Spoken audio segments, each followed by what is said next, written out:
et bienvenue à l'atelier. Aujourd'hui, une petite réparation. Quelqu'un m'a apporté ce truc-ci qui est en fait un testeur de continuité. Et visiblement, la pièce d'équipement a mangé tout un coup. Oh, c'est arraché de plaquettes. Je sais pas si ça va être réparable. Ouais, possiblement. On va enlever les batteries. Donc les batteries, je pense, commençaient à couler. Donc on peut voir là, dans le fond là, qui commence là, à avoir un peu dans le fond d'acide. Non, c'est pas ces batteries-là. Pour moi, ça a déjà coulé puis ça a été nettoyé. Est-ce que les batteries sont bonnes? Première chose, on va vérifier ça. Ouais, la batterie, celle-là est neuve. Celle-ci est neuve également. Donc, on a des batteries neuves. Et, bon, on regarde la plaquette ici. La plaquette a été complètement arrachée là, du circuit. Mais, il y a encore de la matière ici. Donc, je vais vérifier si ça vient... sur quel côté? En fait... Ouais, c'est ça et ça fait contact. Si ça fait contact de là, je vais partir un fil de là. Et on va solidifier l'aiguille ici. Je crois qu'il va falloir la redresser. On va enlever le morceau de plomb qui est là. C'est juste là un morceau de métal en fait. Alors je vais commencer par redresser ce morceau là. Je fais chauffer le fer à souder et on se met au bout. Je vais commencer par enlever le surplus de plomb là-dessus.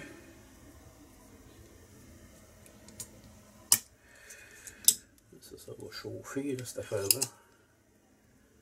On ne va pas se coller les doigts là-dessus. Et on va essayer de les remettre ça en place. C'est ce que j'ai fait ici.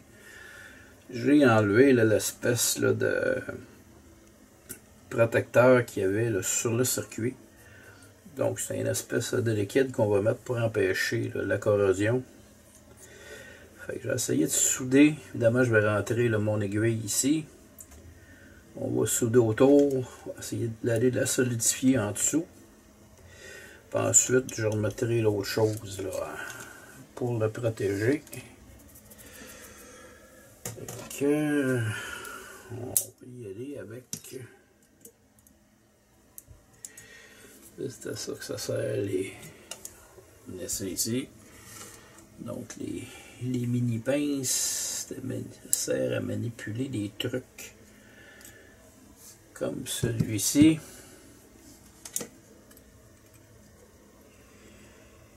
Évidemment, mon aiguille n'est pas encore tout à fait droite, fait qu'on va la replacer avant dans le tas. Bon, mon aiguille est redressée. Je vais enlever un peu les traces de rouille qu'il y a là-dessus.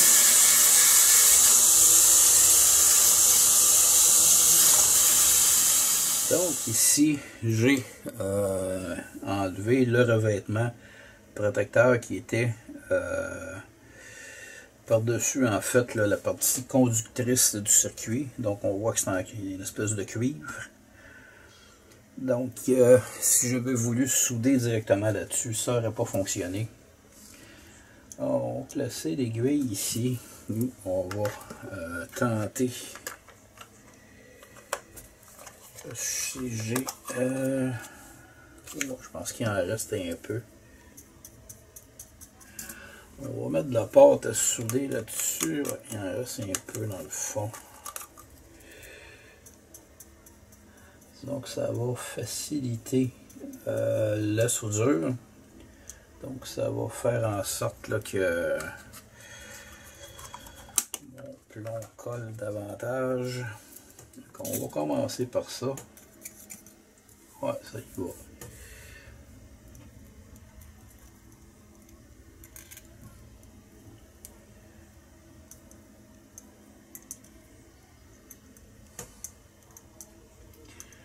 Ouais, c'est pas évident. Je pense que je vais devoir prendre une soudure qui colle plus. Une soudure particulière pour ces problèmes-là. Bon, j'ai sorti un autre type de soudure qui est à 95% d'étain et 5% d'antimoine. Généralement, ça colle davantage. Parce que là, je veux coller là, mon aiguille avec le reste de la soudure. On dressira ça après, c'est pas grave. Bon, ça c'est grave.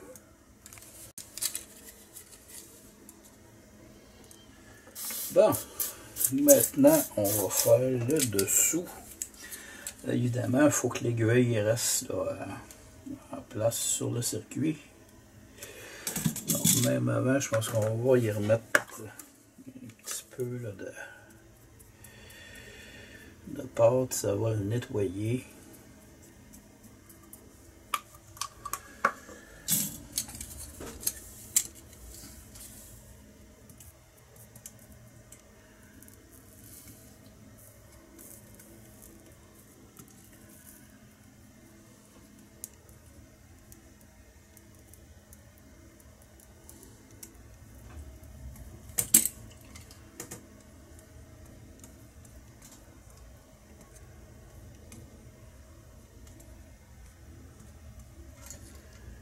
Bon, on va laisser ça durcir.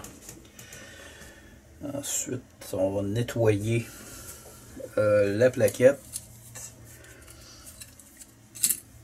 Par la suite, il y aura évidemment là, la portion du fond ici là, qui...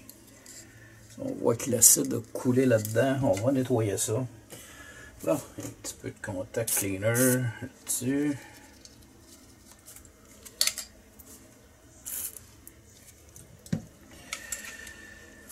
On va enlever là, tous les résidus là, de soudure, de pâte. Là.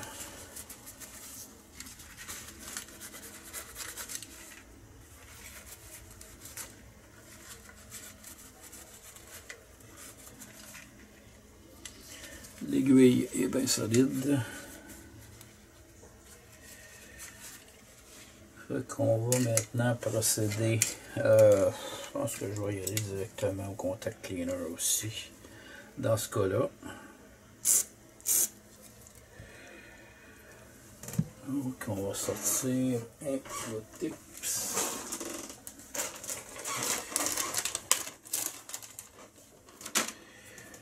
Et à l'aide de notre Q-tips, on va aller tout simplement nettoyer.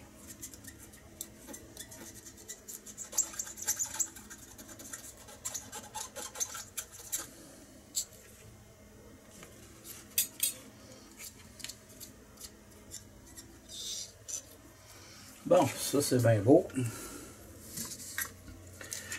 Dernière étape avant de remonter notre circuit. Je garde toujours en stock, genre une bouteille ici, des branches de fer à souder. C'est du vernis à ongles qui en électronique me sert de différentes façons. Donc juste pour protéger mon circuit, ça va l'empêcher de rouiller. On laisse le tout sécher et ensuite je remonte l'appareil et on va tester. Alors notre vérificateur est remonté. Toutes les pièces sont à leur place. Et on va maintenant tester si ça fonctionne. Et oui, c'est fonctionnel. Donc un autre client satisfait. Bon, c'était pas une grosse réparation, mais en espérant que vous avez aimé cette vidéo, je vous dis merci et à la prochaine.